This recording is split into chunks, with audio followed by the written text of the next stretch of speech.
Bonjour et bienvenue pour cette nouvelle vidéo. J'ai le plaisir ce matin d'accueillir Cyril Morillon. Bonjour Cyril, merci d'être passé nous voir. Alors vous êtes le directeur développement et animation d'une enseigne qui s'appelle Les Cours Legendre. Pouvez-vous rappeler aux téléspectateurs qui nous regardent quel est son secteur d'activité ? Le soutien scolaire, on a une gamme de produits très large, mais ça reste autour du soutien scolaire. C'est pas trop difficile de développer une enseigne dans ce secteur du soutien scolaire alors que la concurrence est rude, j'imagine. Mais en fait, nous, on se démarque surtout par notre image traditionnelle parce qu'on est les pionniers du soutien scolaire. On a été créé en 1957, donc on a plus de 50 ans d'expérience sur ce secteur, et ce qui nous permet un petit peu de nous démarquer justement par cette notoriété qui est assez importante sur le territoire national.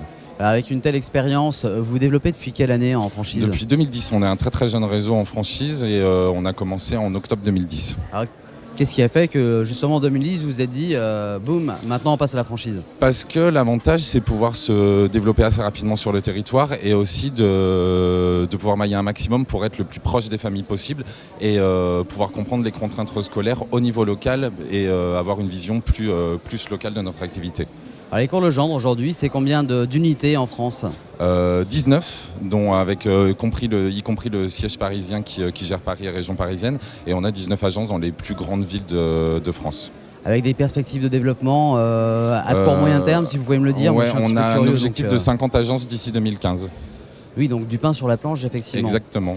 Pour réussir ces perspectives de développement, j'imagine que vous recherchez des franchisés, sinon vous ne seriez peut-être pas sur Franchise Expo Paris 2012.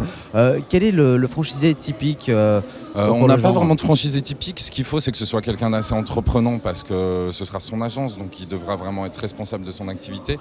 Pas forcément des enseignants, puisque de toute façon, on apporte une formation de façon à ce que chaque franchisé ait la même base de connaissances. Après, il faut que ce soit quelqu'un de rigoureux, d'organisé, parce que le métier de franchisé, c'est un métier où on a pas mal d'activités, il va falloir faire du recrutement, il va falloir faire de la commercialisation. Donc voilà, il va falloir être assez organisé pour pouvoir mettre en place ces différentes activités. Et après, issu ou non de l'éducation, c'est vraiment pas un critère primordial. Un petit mot sur les conditions d'accès au réseau en termes d'investissement toujours pour le candidat potentiel qui nous regarde aujourd'hui. Donc vous avez un investissement entre 50 et 80 000 euros, sachant que la différence se fera surtout au niveau du local, puisque ça va être l'investissement le plus important. Après, vous avez les droits d'entrée à 16 500 euros, la formation initiale de 3 000 euros, qui concerne uniquement le cours à domicile. Les autres produits viendront au fur et à mesure de l'évolution de l'agence. Et après, vous avez la communication de lancement de l'agence, plus sur la première année, l'aménagement de l'agence et l'enseigne. Comment appréhendez-vous, je ne vais pas vous dire l'actualité, mais la conjoncture? C'est vrai que sur ce salon, j'entends parler de conjoncture morose, tristounette, d'autres me disent totalement l'inverse et que ça ne porte pas grief aux affaires.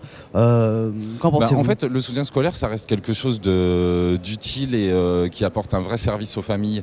Et la réussite scolaire reste primordiale pour les familles. Donc de toute façon, elles viennent toujours voir soit les cours Legendre, soit le soutien scolaire en général. Et ça reste une activité assez importante et même si on souffre de la crise comme tous les autres secteurs, on n'a pas une chute vertigineuse et on continue quand même d'avoir une certaine évolution au fur et à mesure des années. La vie continue. La vie continue.